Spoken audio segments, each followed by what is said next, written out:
welcome to the royalty! Thank you so much for being here. Today we're gonna find out what happened to Cadia. I hope you are all ready.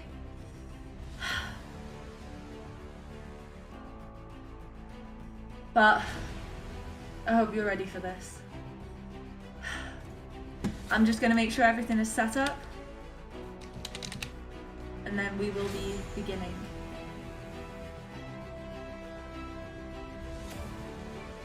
I hope you're all as sad as I am.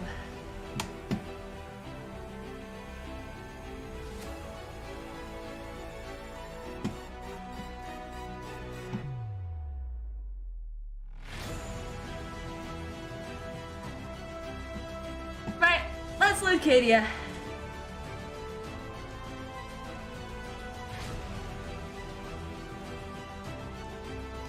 Doo-doo.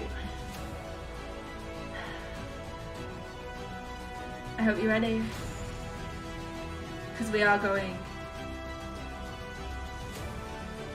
to begin. Alright, I'm done with the music. Hey! Welcome, Ganesh. Right, let's go!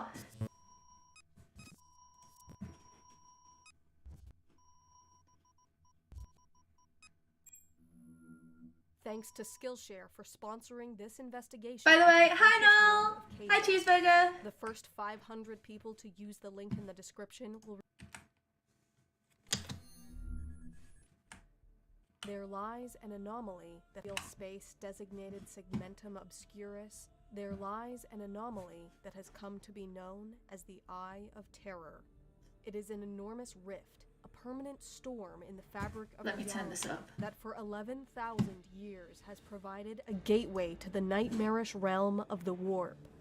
Inside is a dimension of madness and despair, where skies weep blood, ancient stars burn in multicolored flares, and the whims of the dark gods hold sway. Since the time of the Horus Heresy, the forces of chaos that reside within have attempted to break out from the Eye of Terror and strike at the millions of worlds that lay beyond.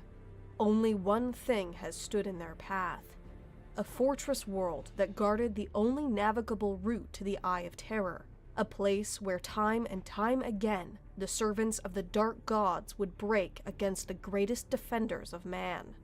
It was a planet known as Cadia, and it was here above all that the bloody work of the Imperium was done. A terrestrial world closely resembling Holy Terra before the age of the Imperium, Cadia was marked by great oceans, temperate plains, windswept moors, and towering mountains. Cadia was colder than most civilized worlds, yet not enough to impede the planet's settlement. It was famous across the galaxy for its sparkling glaciers and thick pine forests. It was the planet's network of strange black monoliths that remained Cadia's most enduring mystery, however, known across the galaxy as the Cadian Pylons. When precisely Cadia was first colonized has been lost to antiquity, but in the decades before the Horus Heresy, it had become inhabited by a primitive race of violet-eyed humans who worshipped the Chaos Gods. The Word-Bearers Legion and their Primarch, Lorgar Aurelian, was the first to re-establish Cadia's law is, yeah, a little bit. A little bit crazy. So it is supposed to be like another Earth, right? Still human habited, still within the same sort of sphere as humans, I'm assuming. If I'm wrong, do let me know. Let me just turn off those, because the captions were kind of distracting. Also,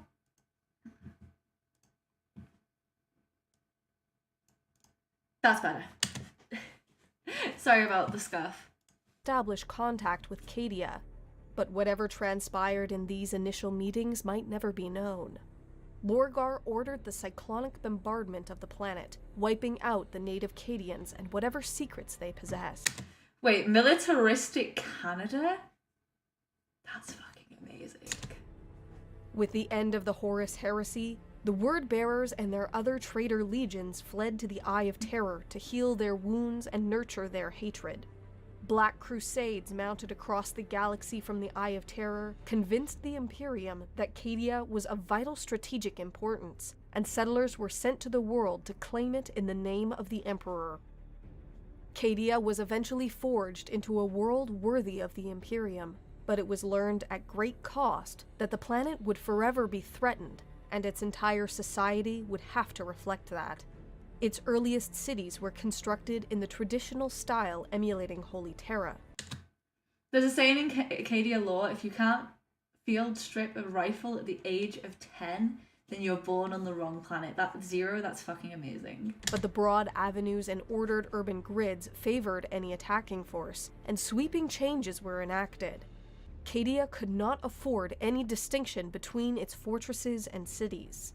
Streets were constructed in such a way as to disorient any potential invader, arrayed in zigzag patterns that would force an enemy to fight for every block. Bastions and local garrisons were stationed in every corner and spire that possessed a commanding view, while at the heart of every city was an enormous fortification known in the local dialect as a casser. From the air, these resembled intricate puzzles, which could be held for months, if not years, even if the surrounding city had been taken. Its people were no different than its buildings, reorganized into a society wholly devoted to the defense of their world. Every Cadian was taught the skills necessary to become a soldier from the moment they could walk. Tactical doctrine was prioritized above basic literacy, and every citizen was required to serve at least a 4-year term in the planet's military. So they had conscription, essentially. Most of the Imperium soldiers are in training since children. No, that is insane. But also kind of sick. I did martial arts for 17 years, and I did weapons training from a really young age. So like I can't really say anything. It's kind of cool. Before either becoming a career soldier or instead joining Cadia's military-industrial complex. Even the wealthy and successful elite wore clothing reminiscent of the camouflage patterns issued to the lowliest guardsmen. The famed Cadian shock troops were widely regarded as the best soldiers in the Imperial Guard. So are the shock troops still around even though Cadia's dead? Also, thank you for the tip. And some of the most well-equipped. Regiments either formed on Cadia or those emulating its style and doctrine could be found across the entire galaxy. Cadian equipment, in particular, was so ubiquitous that it was nearly the standard of the entire Astra Militarum. For millennia, the planet stood as an unshakable foundation that challenged the will of the dark gods themselves. Every invasion was shattered, and every Black Crusade was repelled. But in the 999th year of the 41st millennium, Cadia was finally broken. Abaddon the Despoiler, greatest champion of chaos since Horus himself, launched the 13th Black Crusade. In the opening moments, elements of the Planetary Guard turned traitor, assassinating Cadia's high command, its governor, and Lord Castellan. Whoa, why did they turn on him? A reformed defense now under the command of Ursarkar E. Creed were able to contain this initial assault, but the Black Crusade was just beginning. True. In orbit of the planet, an enormous Chaos Armada traded blows with the warships of Battlefleet Cadia. Cadia may have been destroyed, but because Cadia has so many Cadian soldiers scattered around the galaxy that the tradition did not die with the planet. That's good to hear, Zero. While reinforcements swept across Cadia's skies before joining in battle against the planet's beleaguered defenders. Mysteriously, it was not the famous fortress cities of Cadia that appeared to be Abaddon's primary target, but rather the large network of pylons, particularly those within the Elysian fields. Cadian all had violet purple eyes because of how near the planet was to Terra. Oh, yo, okay, fair. I'm a follower of Chaos, so I can't say anything, but wild that this has all gone down. I guess we'll find out what really took Cadia out. What precisely happened there can only be guessed at, but some claim that for a brief moment, servants of the Imperium working with ancient Xenos managed to activate the Cadian pylons. The forces of chaos were seemingly cut off from the warp, and even the Eye of Terror was said to shrink. By the order of Abaddon, however, an enormous blackstone fortress struck Cadia with the force of an artificial meteor. The planet's continents were split apart, its ancient forests burned away. The few who managed to evacuate the dying world bore witness not only to the destruction of Cadia, but to the expansion of the Eye of Terror across the entire galaxy. With the fall of Cadia, the forces of chaos had won a victory that for millennia had been almost unimaginable. Tendrils of the warp have split the galaxy in two, and there is little doubt that the Imperium... Can I ask a question? So you know when the Eye of Terror shrunk, could we have killed the Emperor? Like, because the warp was interrupted, right? Could the Emperor have let himself die during that moment? I'll continue. ...has entered the time of ending. But the ultimate triumph of Abaddon the Despoiler still eludes Gotta bring him. me down like that. The fall of Cadia has awakened something in the Imperium more powerful than even its greatest fortress. A hunger for retribution has swept across every world, and Cadia has become a martyr whose memory has spurred humanity to ever greater feats of valor. If a creature like Abaddon is still capable of experiencing even a tinge of fear, then he must be haunted by the fact that in destroying Cadia, he has added 1 trillion fallen saints to the highest pantheon of the Imperium. For even as the planet split apart and its shattered remnants were consumed by the Eye of Terror, the red streaks of firing lasguns could still be seen in the darkness. Defenders of Cadia refusing to give in, even as their world cracked and burned around them. From their sacrifice has arisen a new battle cry, one shouted in hatred from the Arctic steppes of Valhalla to the deadly jungles of Catachan. A simple phrase that ensures the memory of Cadia will remain for as long as humanity endures. Honestly, I'm not an Imperial fan, but honestly, epic. To keep fighting even while your world is being destroyed. Good for you. Recent lore, it's starting to be clear that despite Chaos having won the conventional battle, the splitting of the galaxy has also empowered the Emperor. Okay. The planet broke before the guard. The planet broke before the guard. Sad. Cadia stands. Thanks again to Skillshare for sponsoring this investigation. Is that it? I thought I'd get is more information. Right, someone's got to give me a new Cadia video like now. Is there any more videos that talk about Cadia? That I can learn about Cadia? Okay, someone drop me a vid right now. First video into the queue. We watch next. The first video that's sent to me on Cadia, we're watching. Any. Drop me a video on Cadia, we're reacting to it right now. Whichever you think is the best. Also, Angela, it's nice to see you back. Cheeseburger! Hello! Is Major Kill about Cadia? Because I want to learn about Cadia today. We're learning about Cadia. So if it is, then I can do it.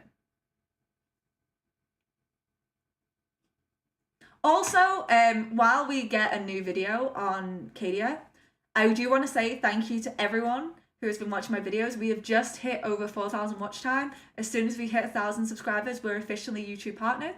And that is incredible. This is the first account that I've ever been anywhere near close to that. 4H, send me a link. Oh wait, I don't know if you can comment links. Fuck. 4H, Cadia. Let me have a little look.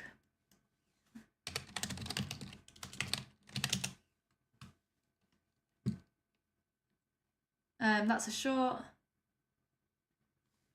Which one is it? Is it the Major Kill one? Is it this one? That's 3 hours. Oh, Baltimore.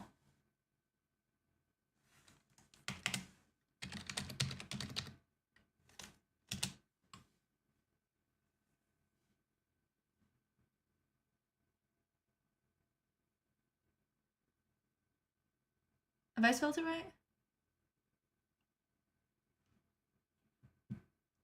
These all seem to be short. This is 4 hours long. I'm down to look at half an hour of this. I want to know more. Oh, Luetin? Okay, we'll do Luetin.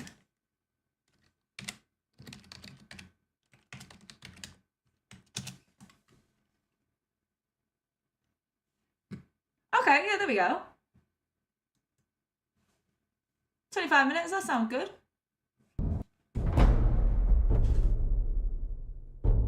Thank you so much for giving me a recommendation so quickly.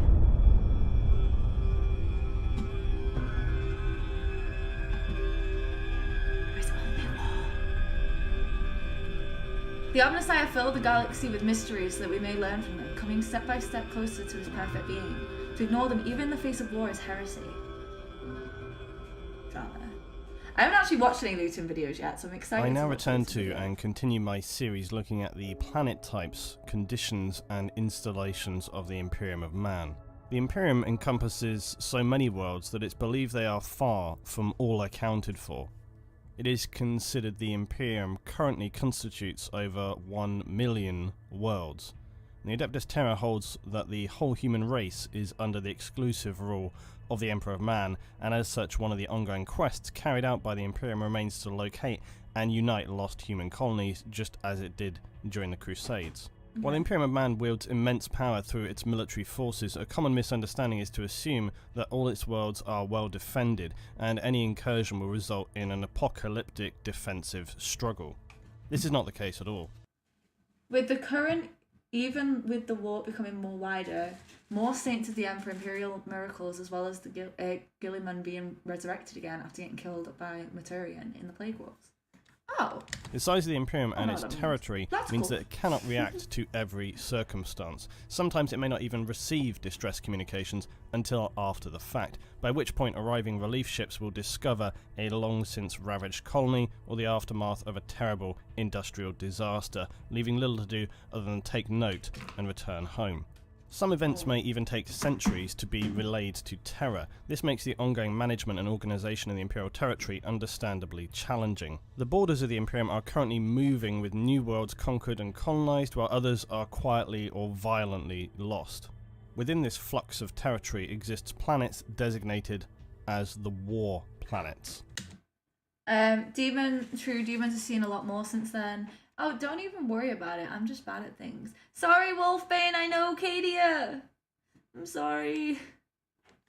Unlike the more calm and civilized planets in our previous overview, the war planets, generally speaking, would be considered a nightmare to live in. Even the Forge, Armory or Fortress worlds are not going to be generally somewhere you'd want to be, and the less said about the Hive and War actual worlds, the better. A Forge world is a planet designated to the production of Imperial military resources. They are under the direction and control by the Adeptus Mechanicus, and this is the official Imperial title for the Cult Mechanicus or Cult of the Machine. This was the group with which the Emperor would forge his unique alliance. Can I just say, I knew about Adeptus Mechanicus before I did any of this, because my friend Metal is obsessed with it, and I had no idea what he was referring to, and when I came into Warhammer, I literally was like, is this real? Like, did he lie to me? But then I found out it was real, and I was really excited about it. Also, Cadia was a big L. Yeah. I know, right? Wolfbane, the planet broke before the god.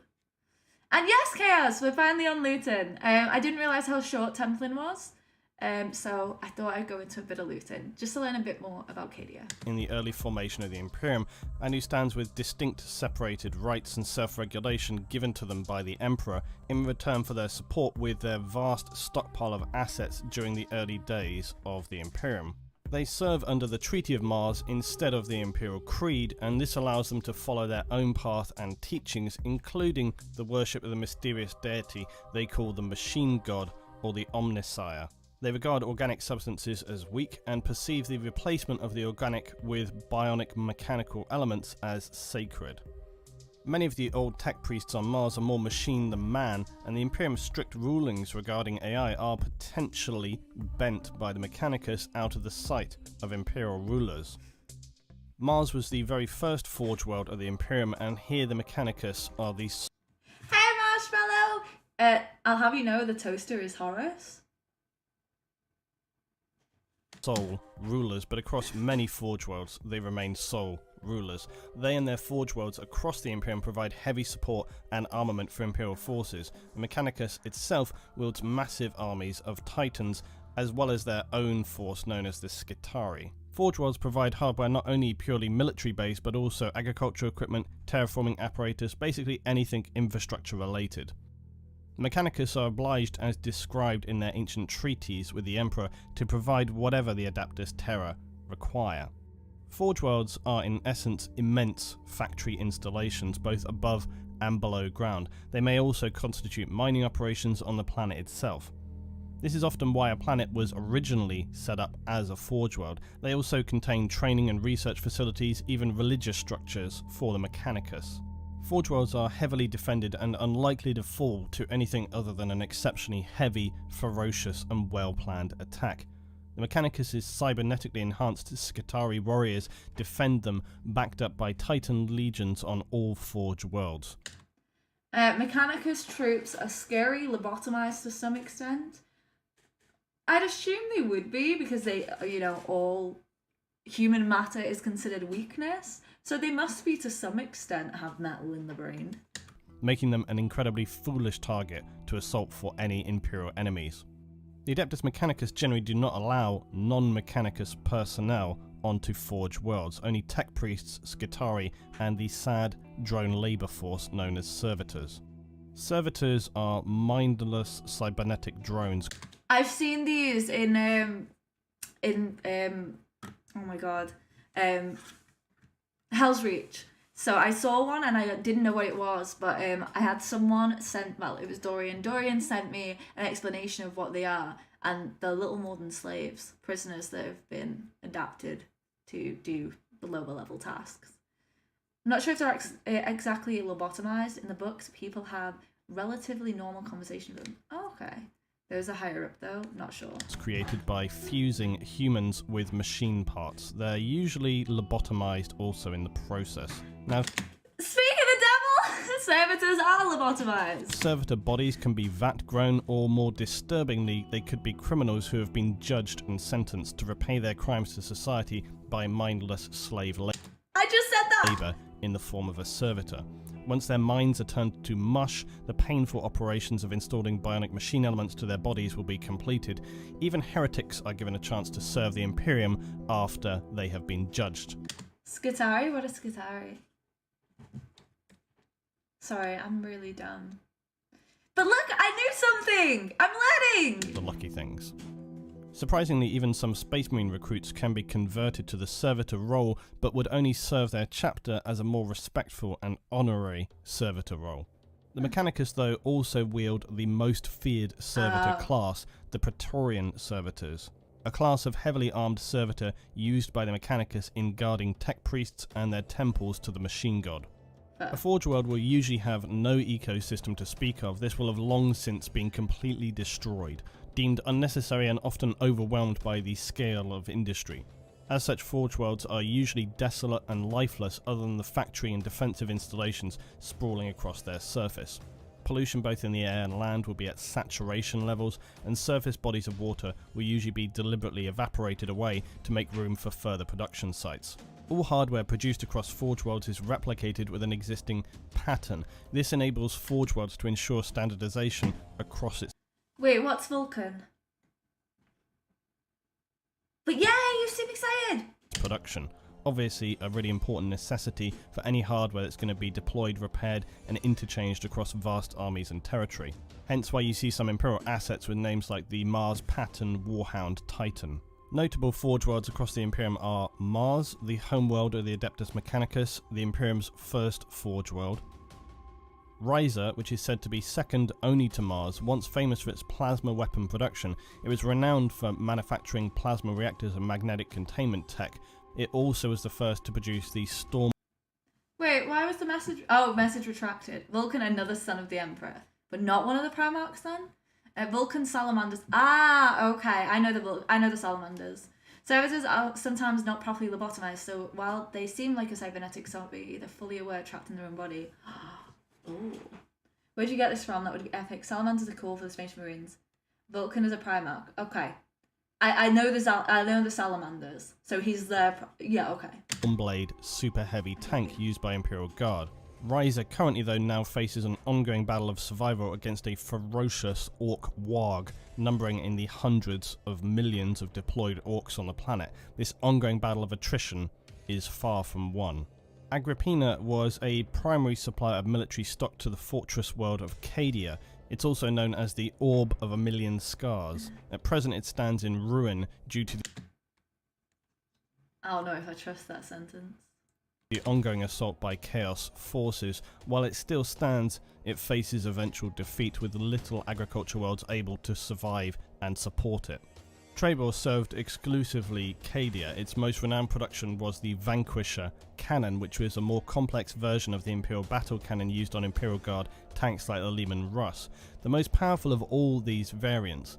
It was colonized by citizens from Terra and Mars, and as such became one of the most technologically advanced of all Forge worlds.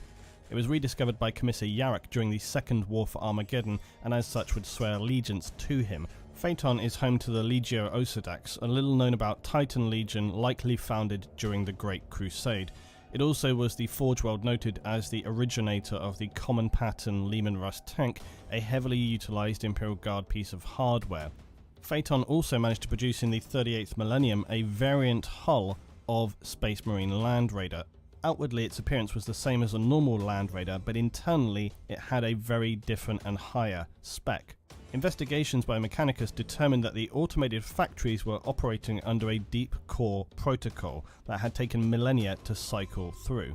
No tech priest had ever witnessed this before, and it was also determined that at the dawn of the Imperium, a Magi had coded a slow-burning algorithm into the Forge's automation sequences so that it would produce variants of common patterns according to his cognitive calculations to what he would perceive the Imperium was going to require.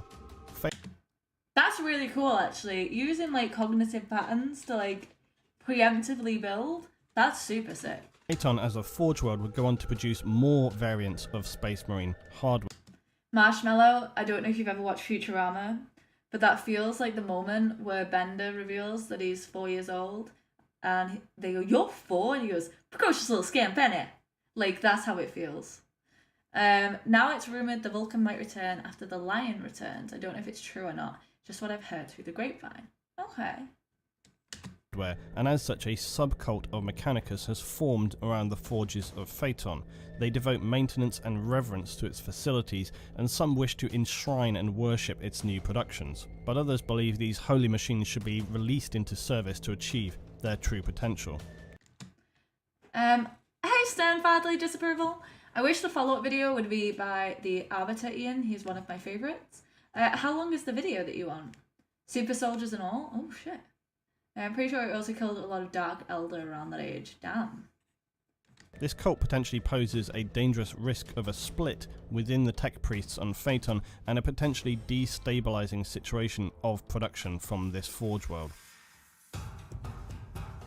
Armory worlds are utilized by the Adeptus Munitorum. This is a subdivision of the Adeptus Administratum and is designated to general administration. Personnel assignments, supply, logistics of the Imperial Guard, that kind of thing. The Munitorum have the responsibility of raising Imperial Guard regiments, training troops, providing equipment and supplies out in the field, as well as transportation of troops using ships from the Imperial Navy. It's primarily a logistical segment of the Imperium. Armory worlds will be understandably heavily defended as they store weapons, vehicles, ammunition and other military hardware required by the Imperium. They will likely have stockpiled armoured vehicles in the tens of thousands and millions of tons of munitions and other necessary resources. I can see why they wouldn't want anyone to get a hold of that. Hey Death Orsus! For supporting and resupply. Its storage facilities are housed usually underground behind immense heavy-duty blast doors. Its internal climate maintained to ensure equipment can be kept for hundreds, even thousands of years until the Imperium requires it. Some armory worlds end up storing equipment for such extended periods of time that the Mechanicus or Guard forces actually lose the knowledge on how to use it, such as the comically dystopian dark nature of the Imperium. An example of something like this would be the Valdor Tank Hunter. It was developed during the Horus Heresy as a weapon to help counter the land raiders of the traitor Space Marine legions, and it is equipped with a neutron laser projector, a weapon capable of destroying its targets at a molecular level. This weapon was actually developed during the Dark Age of technology, so subsequently very few Forge Worlds are able to actually replicate or even maintain them. It's now considered an ancient relic in the 41st millennium, as they are no longer able to be constructed. Apparently no longer, not able to be used either, because they don't know how to. Cadia was important because of its location and guarded the way into the Eye of Terror, so Chaos Marines had to move around Cadia. Fair. They don't want that to happen. The Siege of Vrax is the result. I don't know what that is, but I will learn at some point.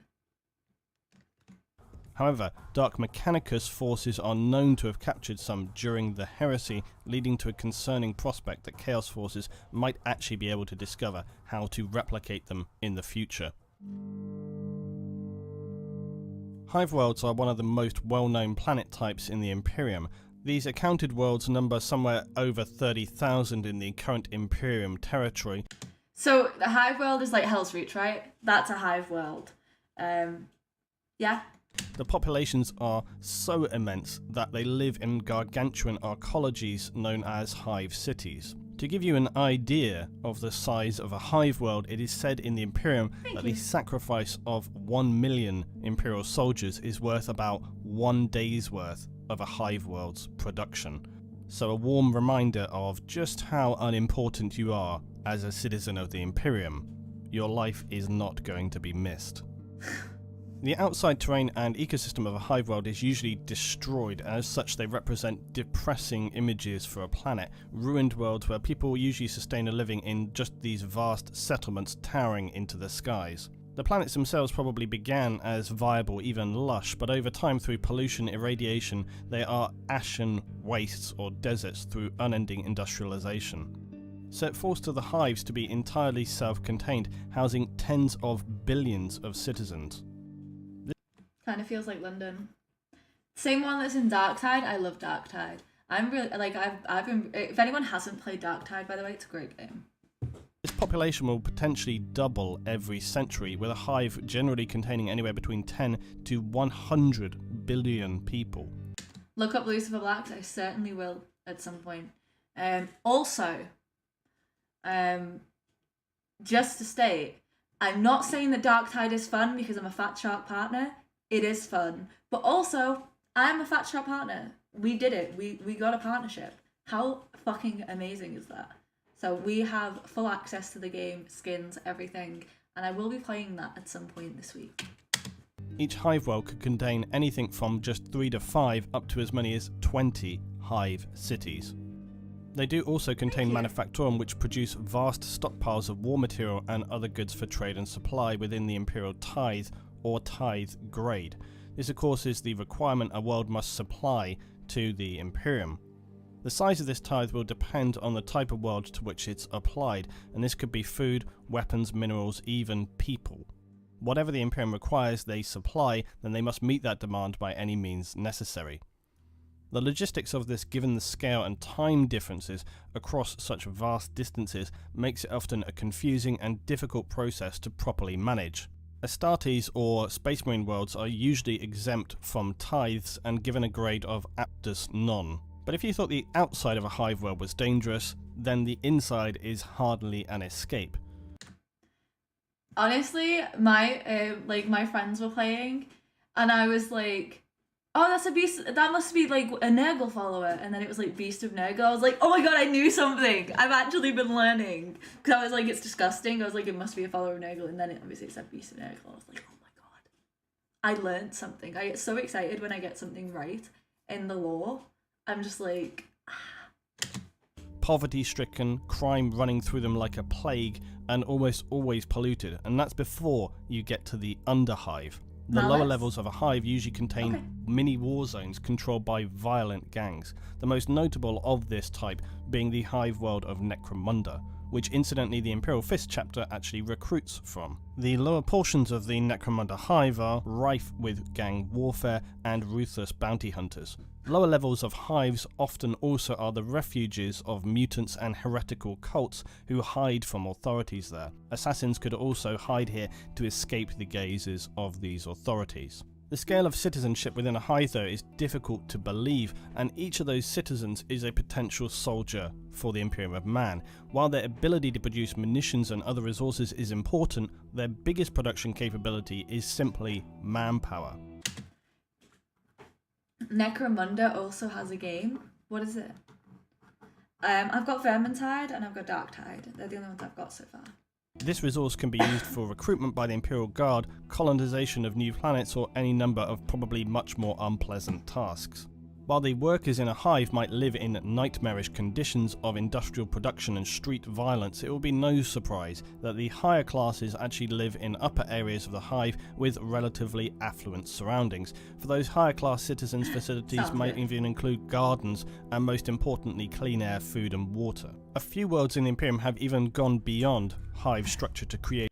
So what I'm hearing is, even in the future where there is only war, some people still got it much better. Cool. Super hive worlds, the most notable being Terra itself. Where the planet once known as Earth is now, what replaces it is an ecumenopolis, that is a planet-wide city that would also stretch deep underground. Near solely dependent on imports from agri-worlds for its food supply, they represent an impressive but simultaneously precarious state of industrialization and development. Now, an easier to define planet, these are planets the Imperium classify as war zones, and as the famous 40k tagline states, in the grim darkness of the 41st millennium, there is only war.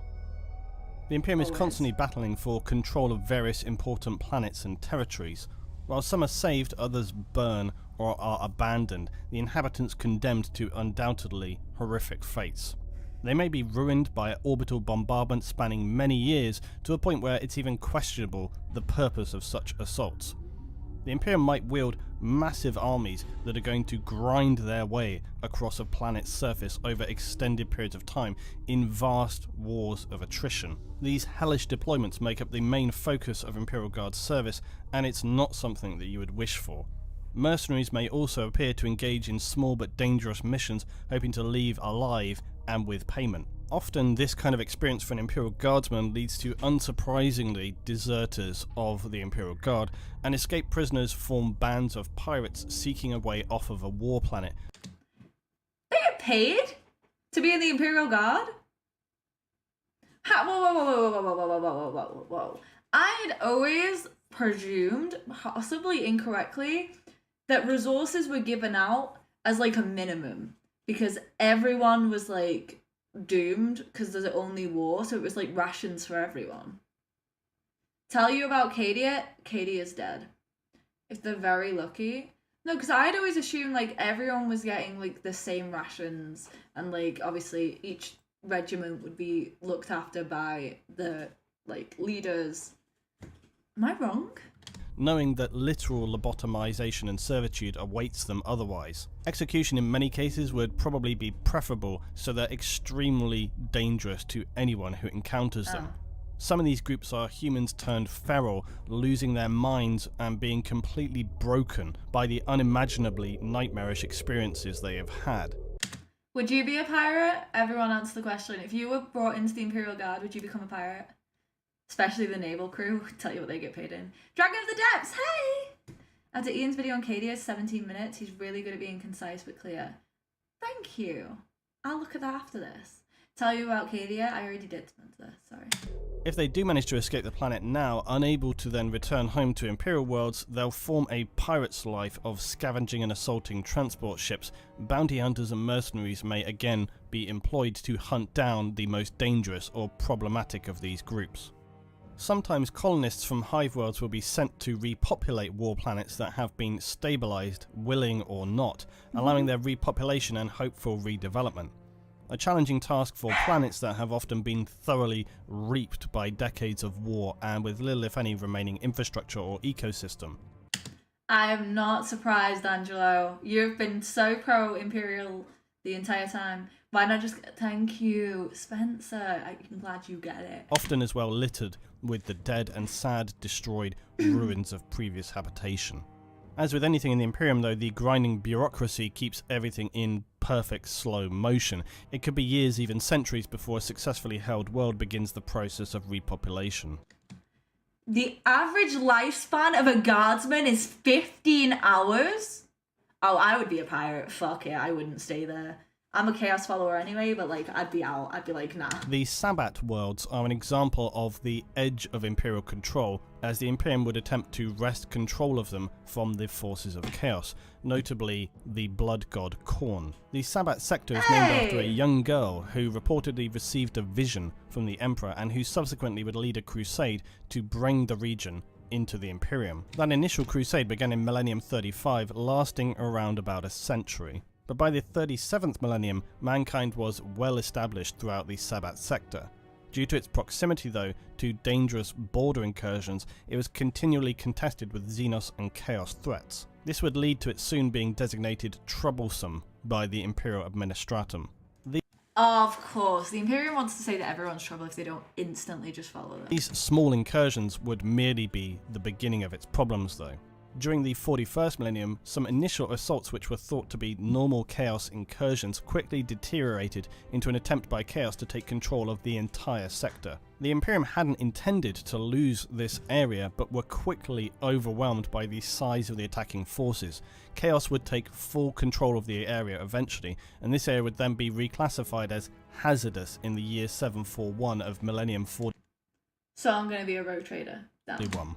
The centre of Imperial control in the region was forced to evacuate and the whole region lost to the dark forces of chaos. An ongoing crusade of war persists to the current day to free the Sabbat sector from the chaos darkness that has enveloped it. Disturbingly high losses have been noted by the Imperium attempting to liberate this region. Now the Imperium of Man will undoubtedly be ultimately victorious given its already heavy commitment of forces to the Sabbat campaign. The only question is what will be the cost to retain this sector now having been in a state of war for roughly 3,000 years. I thought if they didn't think a planet was salvageable that they'd blow it up. But also, yes, very cool pictures. Fortress worlds are planets in the Imperium that are bastions. They are heavily defended with vast numbers of Imperial Guard and Navy assets at their disposal. Their sole focus is defensive, and they are actually uncommon in the scheme of planets across the Imperium. All inhabitants on a fortress world will be committed strictly to military levels of discipline, and the whole place will be run to machine levels of efficiency and order. All citizens there will function with the timing and strictness of a military unit. The cities located here are vast bunkers with thick defensive walls, punctuated with artillery and ground-to-orbit firing systems. Their industry obviously is nearly entirely focused on the production of munitions and related materials. Conscription here for PDF or Planetary Defense Force is usually permanently enacted. Many Imperial Guard families on fortress planets boast proud and documented histories of their entire families being in service from near cradle to grave with no exceptional break. Imperial soldiers from fortress worlds are well studied in tactical doctrines and some of the most well trained in the Imperium. Often they are specialised in countering the forces the fortress was established to defend against, and they are some of the most fiercely loyal in the Imperial Guard and much less likely to break in combat, unlike say recruits forced into service from hive worlds. Honestly true though, if you have people that volunteer they're going to be better. To be honest, before the heresy things were getting back on track due to the Emperor, things weren't as bad, but because he's dead, well he's not dead, things have really sucked. Guilliman hates the current Imperium. They meme exterminatus a lot, but they don't really just blow up planets. When they do, it's a really big thing, unless you're Kipman. Didn't he just go around and blow up a bunch of planets because he felt like it? Fortress soldiers also have a strong regard for integrity and duty. The firepower from a fortress world is often extreme in its power and range. The fortress world of Morlond, once captured by Chaos, the Imperium would feel the other side of these powerful bastions. Morlond featured powerful long-range weapons that could lay waste to worlds already reclaimed by the Imperial Crusade in the Sabbat region. So we are learning about Cadia, Florin. So what's happened so far is we've looked at the Cadia Templin video. We're now going to be learning about the fall of Cadia from Luetin's video, and the different types of worlds. And then we're going on into a final video which has been recommended in the chat, and that is going to be on Cadia as well. If you have any recommendations, do feel free to drop them. For the next week, I will be doing a video a day, which will be live, except for the Hell's Reach, which will be pre-recorded, and potentially another one will be Dark Tide. But for a week, I'm going to be doing daily videos on Warhammer, so do look out for that next week. But then comes Cadia, one of, if not the most famous of fortress worlds. Once Maybe an another Earth-like time, planet sorry. with a variety of biomes and established healthy ecosystems, it unfortunately stood as one of the only Imperial planets that stood at the passage of the Cadian Gate. That is the passage to the rift in the warp known as the Eye of Terror. The Eye of Terror is the gateway for chaos to enter into the material universe, and the proximity of Cadia required the population there to heavily fortify their planet or face complete destruction of their world. Oh, so that's why he did it, for the Tyranids. Also, the Tyranids are fucking disgusting and I hate bugs. I'm just going to say that now. But at least, okay. At least I get it. When Lion comes back, he'll want blood. He'll want to kill everyone in order to save the Imperium. Okay. Well, that's not going to go down well. Also, how would you all feel about potentially doing the 4-hour Cadia video next Sunday? And I might do the whole 4 hours. Drop an answer in chat. And it would become the first target of the War Master Abaddon, one of the most favoured champions of Horus Lupercal during their traitorous campaign against the Imperium during the period of heresy. Abaddon would launch heavy assaults every few centuries from the Eye of Terror, with Cadia square in the path, hoping to reignite his heretical campaign that they had once attempted and failed to claim victory from. Having been lost to chaos during the heresy, Cadia was resettled by loyalist colonists in the 32nd millennium. But they would discover the planet contained strange, dark pylons that would dot its landscape. These would later be revealed as Necron constructs to hold back the psychic energies of the Eye of Terror, and was an ancient Necron base during their war with the Old Ones. I remember the war between the Necrons and the Old Ones. Necrons wanted immortality, the Old Ones said no, so they went to the other gods to get some help, and then they were made into slaves. That's what I remember. Space Marines are rarely recruited from Fortress Worlds. Why? Longer videos do not make better videos. So what I was thinking is, because we could just react to it all within one day, but it would go up as a VOD afterwards. So you don't have to be there for the live version. You can just see the end result. But I get you, what you mean by longer videos. Just depends on what you guys want to see, because I take everyone, as you can see by the description of this video, everything that I watch is recommended by you. So recommend things you want to see, and I will do it. The fortification of Cadia meant the near entire population lives in fortress cities known as the Cassar, leaving Cadia with an odd landscape of vast urban fortresses and unspoilt natural environment. This apparent stability, though, would not last. Never In the does. 13th Crusade by Abaddon in the year 999 of Millennium 41, Mechanicus Archmagus Belisarius Call would ally with the Necron Lord Trazyn the Infinite to attempt to defeat their shared enemy of the suppurating Chaos forces from the Eye of Terror. This alliance of Mechanicus and Necron would attempt to close the Eye of Terror with the Necron pylons on Cadia. Abaddon, though, blindly enraged and frustrated by the defiance of the humans on Cadia, would send to destroy them a Blackstone fortress. And a Blackstone fortress is a giant alien-constructed star fortress first used by the war between the Old Ones and Necrons during the War in Heaven. But these craft would be subsequently used by the Imperium and Chaos. They were awoken during one of Abaddon's campaigns and then appropriated. So Abaddon would send the fortress crashing into the planet like some kind of catastrophic artificial meteor strike.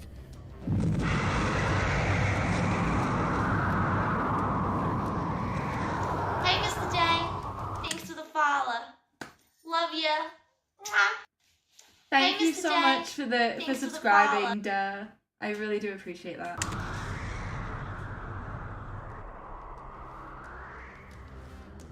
The immense energy released from impact wiped out the bulk of Cadia's defenders and destroyed the network of Cadian pylons, as well as severely damaging the planet's structural integrity. Millions of citizens were evacuated, but the planet's loss was immeasurable. Ooh. The fall of Cadia was a significant victory for the forces of chaos, leading to the formation of the Great Rift, a huge tear in space emanating from the Eye of Terror. Kagesh, that sounds like something right up my alley. The few survivors from Cadia formed a fragment of Imperial heroes escaping destruction of the Cadia fortress world. They would escape with the help of a new faction of Eldar known as the Inari. Using the Eldar webway, they would form the Celestian Crusade, and in this alliance lead to a new hope for humanity with the resurrection of the Ultramarines chapter Primarch, Robo Guilliman.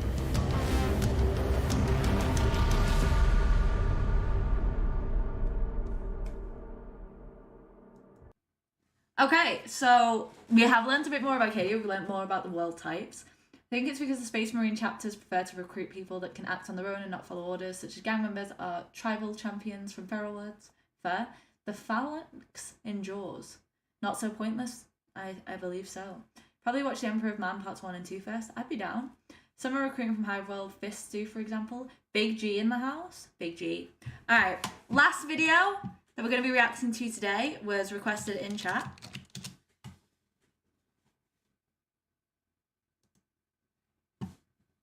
And it's this one. Hi gang, of all the regiments Hi. of Warhammer 40k's Astra Militarum, the Cadian shock troopers are one of the most recognisable. An elite regiment of Slanesh. professionals from the completely militarised fortress world of Cadia, fated across the Imperium and copied by many other regiments. So in this video, I'm going to look into the lore of Cadia, its history, how its regiments were trained, its rise, and its fall. I said the next video is requested would be done. Let's learn more about Cadia. The Astra Militarum is a colossal organisation. As the Imperium's primary fighting force, it draws its regiments from every planet within it, from regiments of parade-drilled infantry to guerrilla fighters taken from the harshest of death worlds to cavalry regiments from dark feudal worlds. But looming disproportionately over all of this are the regiments of Cadia. Cadia was a fortress world near the Eye of Terror, built as a bulwark against chaos incursions. And the regiments raised there are considered some of the most elite in the Imperium, trained almost since birth in combating the ways of the great enemy. Over its history as an imperial world, Cadia contributed far more regiments than normal to its defense, each considered so effective, well-trained, and resourceful that the Cadian system was emulated by many other Astra Militarum regiments and planetary defense forces across the galaxy. That particular skill and grim resolve was bred into the people of Cadia over almost 8 millennia of constant warfare. As Cadia itself weathered raids, invasions, and black crusades from the Eye of Terror, and its shock trooper regiments deployed across the Imperium defended planets from Xenos threats, heretical uprisings, and rebellions. But all this almost ended during Abaddon the Despoiler's 13th Black Crusade, when Cadia finally fell, the planet overrun by the hordes of chaos and its crust split apart. But despite losing their homeworld, the Cadian regiments still fight on, replenishing their numbers wherever they can, training new recruits in the field, and continuing the traditions and techniques developed over 8,000 years of warfare. Thank you for the recommendations, by the way, everyone.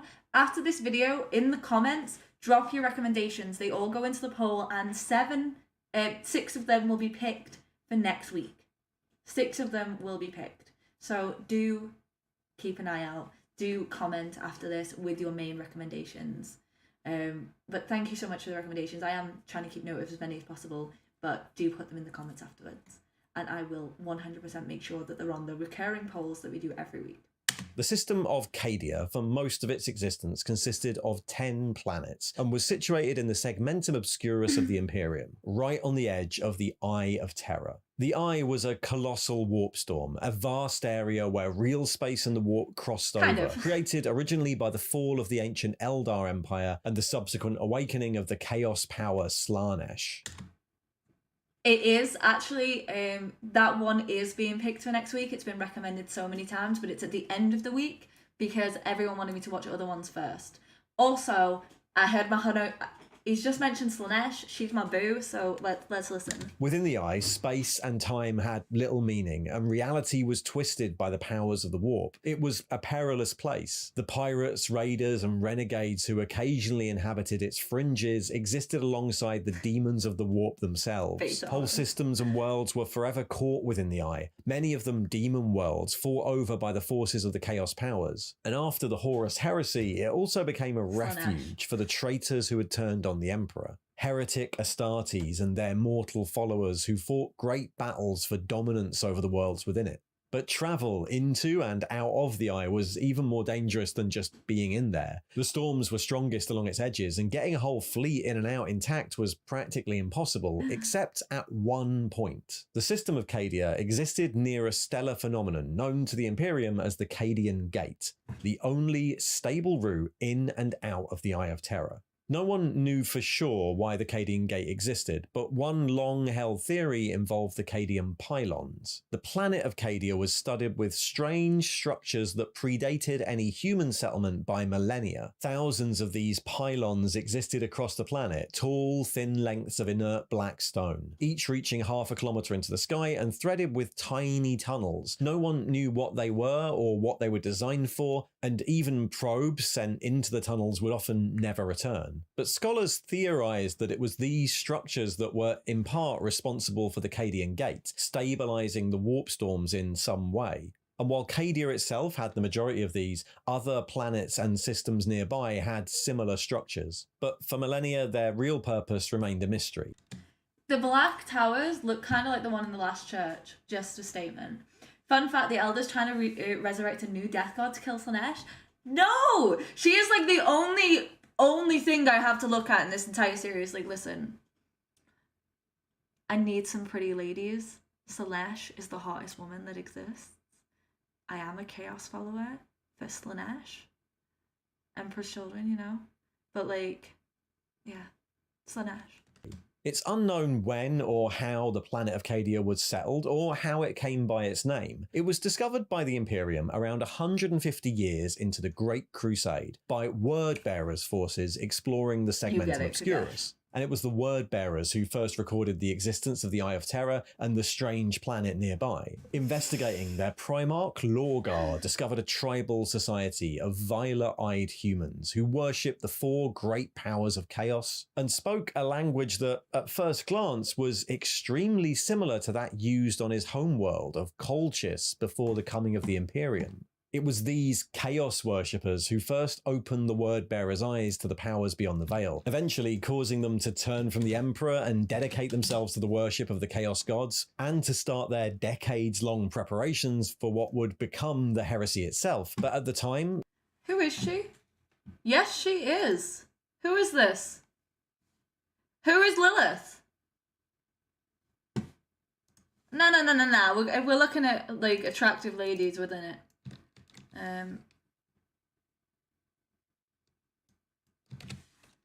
He can be whatever he wants to be. Slanesh is... Alright. This last one was a debate, right? Camba Diaz, really? But wait. Who's Lilith? Lilith is fine as heck. Is she a follower of chaos? Because she should be.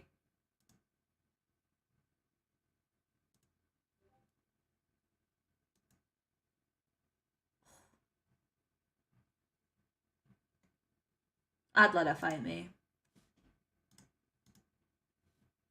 Sorry, Abby. Right, back to the. So as to cover their tracks, and having learned everything they could, the Word-Bearers bombarded the planet with cyclonic torpedoes and wiped out the tribes as well as any trace of human life. But Cadia's return to obscurity didn't last for long. After the Horus Heresy, the remnants of Horus's traitor forces were driven back, many of them fleeing into the Eye of Terror to escape the judgment of the Imperium. After several hundred years, the Imperium mostly considered them dead and gone, a memory from a darker time, but in 781 M31, Abaddon the Despoiler launched the first of his Black Crusades out from the Eye and into real space. His fleet came into conflict with a black... I know you mean like hand-to-hand combat, but like I was playing Melee earlier before this, Smash Bros. Melee, And I legitimately thought that's what you meant for a moment, and I'm so sorry. She's making the Death Guard? Fuck, why are the two pretty women going to be against each other? They should hook up. Templars picket fleet led by Sigismund himself, former first captain of the Imperial Fists and now first High Marshal of the Black Templars. But after a short conflict, the Chaos Forces narrowly escaped and they rampaged across 1,000 nearby systems before, their goals achieved, they were eventually beaten back into the Eye. In the aftermath of this, it was decreed that the sector should be reinforced to monitor further incursions, and Cadia was resettled in the standard Imperial style, with a huge naval port built at the nearby Bellis Corona and an Inquisition presence on Nemesis Tessera. But in fact, this turned out to be more a lure than a threat. In 597 M32, the Second Black Crusade sailed out from the Eye, but this time aimed at besieging and destroying this new Imperial settlement. Over 5 years, the new Imperial presence was systematically destroyed, the fortress on Nemesis Tessera defiled, and Bellis Corona itself cursed before the forces of Chaos could once again be pushed back. And it was after this, as the Imperium realised that this was going to be a persistent threat, that Cadia was transformed into the fortress world it was mostly known as. The system was seeded with orbital defences, and the surface of Cadia itself was covered with defence laser silos and shield generators. What remained of the previous settlements were demolished and rebuilt into the great fortress cities known as casas, each surrounded by... Alright, 1 second. She's 8. I wouldn't kick her out of bed. I wouldn't kick the other girls out of bed for her. But, like, not bad. Not bad. Notorious Iron, I'll keep an eye on you. Concentric ring walls separated by bastions and moats, and topped with defensive weapon batteries. Even the civilian buildings within these cities were to be fortified. Built to military specifications, the street layouts designed to funnel any invading enemy into lethal crossfires. The society that evolved in these casas was heavily militarized. At its peak, over 70% of the total population were destined for service in the armed forces. The recruitment rate was set as equal to the birth rate, and the remainder of the population not conscripted were engaged in supporting industries. Cadia was an industrial world, and the Do not recommend me any women that are underage. I never thought I'd have to say this. Only recommend of age women, please. factories of the casas supplied its military with a constant stream of weapons and armoured vehicles. Everything on Cadia was affected by this. Local fashions tended towards camouflage patterns and uniform cuts. Social class was defined by military rank, and childhood itself became a series of training exercises. Cadian children were expected to be able to be performing field drills and stripping their las rifles before the age of 10, and would spend their teenage years in the youth armies, known on Cadia as the White Shields. This massive recruitment rate meant that Cadia's main contribution to the Imperium was in the form of armed soldiers. While about half of its armed forces would remain part of the Cadian Interior Guard, serving their careers within the Cadian system itself as part of its massively oversized planetary defense force, the other half would be shipped off-world as part of the Astra Militarum. The Cadian Shock Troopers, as these regiments were known, developed one of the most famous reputations in the Imperium, Cadian troopers being widely regarded as consummate professionals, the best of the best. They fought on hundreds of battlefronts across the galaxy, only 1 in 1,000 soldiers ever making it back to Cadia. These regiments, infantry, armour and artillery, became something of a pattern for other Imperial Guard regiments and planetary defence forces across the Imperium. The distinctive Cadian tridome helmet and rugged cantrile pattern las rifle are some of the most common models of arms and armour issued to Astra Militarum recruits, as were Cadian patterns of heavy and special weapons, Sentinel walkers and Chimera armoured transports. Cadian regiments especially... Okay, so I know, like, they rely... Like, the las gun's, like, the worst. Like, it's literally joked as a laser pointer. Why don't they use better guns? Like, why don't they just scrap the las gun and get better, like, stuff? On and around Cadia itself were often supported by White Shield platoons of guardsmen in training, as well as their elite grenadiers, the Kazakin. Grenadiers is a catch-all term for the many heavy infantry detachments fielded by regiments across the Imperium, from whole formations equipped as heavy infantry, such as the Vresh Grenadiers, to elite veteran appointments like the Krieg Grenadiers. Amongst these, the Kasrkin of Cadia were known as the elite of the elite, heavily armed assault troops fanatically loyal to the defense of Cadia itself, wearing carapace armor and armed with hotshot lasguns or hell guns. They would be singled out while still in training on Cadia, but were expected to progress through service in the youth armies and shock troopers before any appointment to the Kasrkin was finalized, so each would be a hardened veteran of multiple campaigns. Okay. I get it, like, when you use them, like, all together, it is cooler. It probably does end up with more oomph to it, but, like, if they had the more advanced weapons, they wouldn't need that many, right? Across the Imperium and within the Cadian system. Over the 8 millennia since its reconstruction, Cadia weathered another 10 Black Crusades. Some direct assaults on Cadia itself, like the Third, and some attempts to bypass it as Abaddon the Despoiler went in search of other targets. Cadia endured all of these, as well as countless raids and smaller attacks, its attendant battle fleet hunting and destroying renegade ships, and its dedicated inquisitorial conclaves hunting down heretics across the sector, but this proud legacy wouldn't last forever. Like many of the other Black Crusades, the 13th was preempted by a sharp rise in cult activity across nearby sectors, as well as sightings of Chaos warbands and fleets around the gate. Rogue planets fell to hordes of Chaos worshippers as the followers of Nurgle spread what became known as the Plague of Unbelief across the Imperium. Demagogues rose against remote populations, and even before the invasion started properly, the Imperium was sorely tested to contain it all. Knowing what this meant, High Command on Cadia issued a muster order, recalling all available shock trooper regiments to the homeworld, along with many other non-Cadian regiments who owed debts of honour. The casters themselves couldn't contain the musters, so many of these were temporarily stationed on the wide expanse known as the Tyrock Fields. But the opening salvo of this crusade would come sooner than they were expecting. As Cadian High Command came out to observe the landings at Tyrock and to greet the prestigious regiments that were coming in their defence, the Volskani Cataphracts, an elite and well-regarded heavy infantry regiment, turned traitor, announcing their allegiance to the Chaos powers with a suicide assault on the heart of the Cadian Defence Forces. Though the Cadians rallied and cut down the traitor regiment, the damage was done. The assault had wiped out much of Cadian High Command, just as hundreds of Chaos warships started to pour from the Eye of Terror, spreading out in every direction. It fell to Ursakar E. Creed of the Cadian 8th to assume command, taking on the title of Lord Castellan of Cadia and sending hundreds of requests for aid as the Chaos forces barreled ever closer. The initial Chaos push was a huge success, the outer planets of the system falling quickly to the invaders. Solar Mariatus became the traitor base of operations, and the prison sinks of St. Josmany's Hope were cleared out, their numbers added to the traitor forces. The Chaos fleet swept aside the Imperial ship stationed nearby, and the first of Abaddon's forces started their assault on Cadia itself. Can I just say, that is a really good idea. So every prisoner could make a potential great recruit for Chaos. Like, imagine just targeting all of the prison worlds, and you go into all the prison worlds and go either die or join Chaos. Like, what are they going to do? And you're going to end up with thousands and thousands of more soldiers. And it also takes away from the ones that they can turn into, like slaves or all sorts of stuff. And it takes away their population. So essentially just taking their population for your own needs.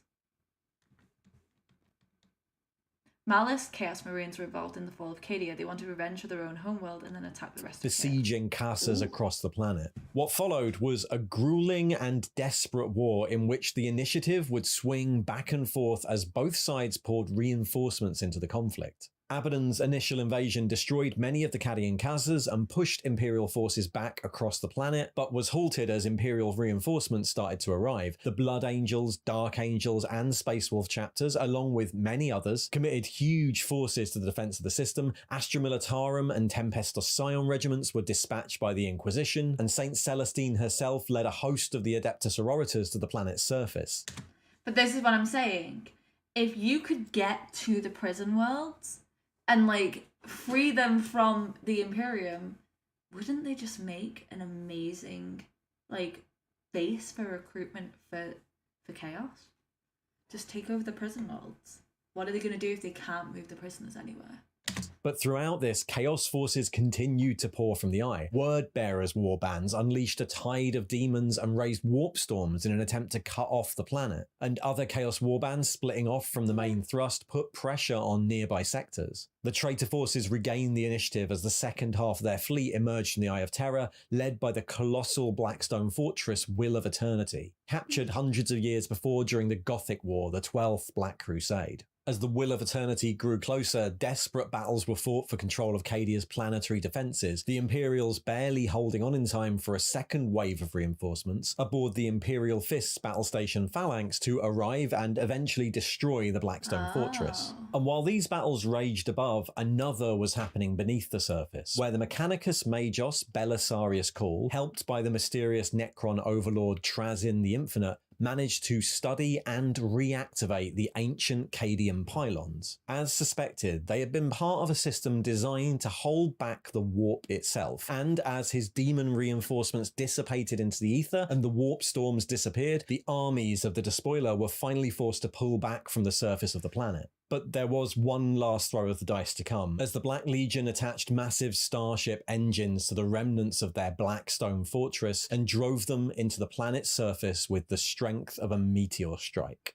The surface of Cadia itself cracked and split as the planet started to fall apart. The Cadian 8th, led by Lord Castellan Creed, led a valiant rearguard as the massed Imperial forces attempted to evacuate the dying planet, and the remnants of Battlefleet Cadia tried to recover them. Millions were lost as Cadia finally fell, and with it, the ancient technology that kept the Eye of Terror at bay. As the effects of the Cadian pylons dissipated, the warp spilled over into real space, and the Cicatrix Maledictum, the Great Rift, started its spread across the galaxy.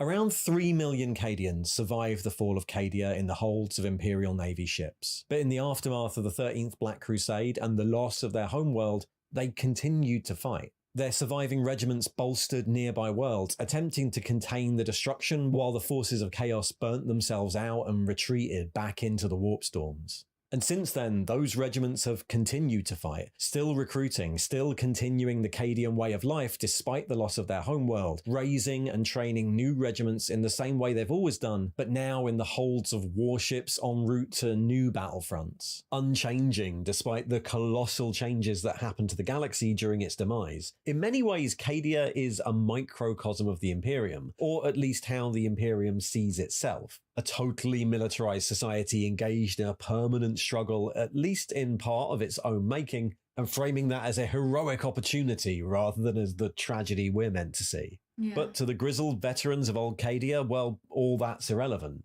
Cadia stands. To them, it can do nothing else, and must continue to do so as long as there's an Imperium for it to defend. Thanks for watching. Thanks, dude! That was interesting. So we learnt loads. We learnt loads today. So thank you so much, everyone, for coming in and watching the video, and just being part of my community. It really makes this a lot more fun to talk with you guys and people like Chaos and Cheeseburger. You've been coming to my last few videos, and just know I noticed you guys and I appreciate you all. And Angelo, obviously, I've been seeing you a lot, and yeah, I just really appreciate that you guys come around. I am proud of you all for getting through today, and I'm even more proud of you for getting through tomorrow. Advidesen, arrivederci, gudashudas, alluego, peace. I will see you all in the next one. Cadia stands! But kill the Emperor, I like Slanesh.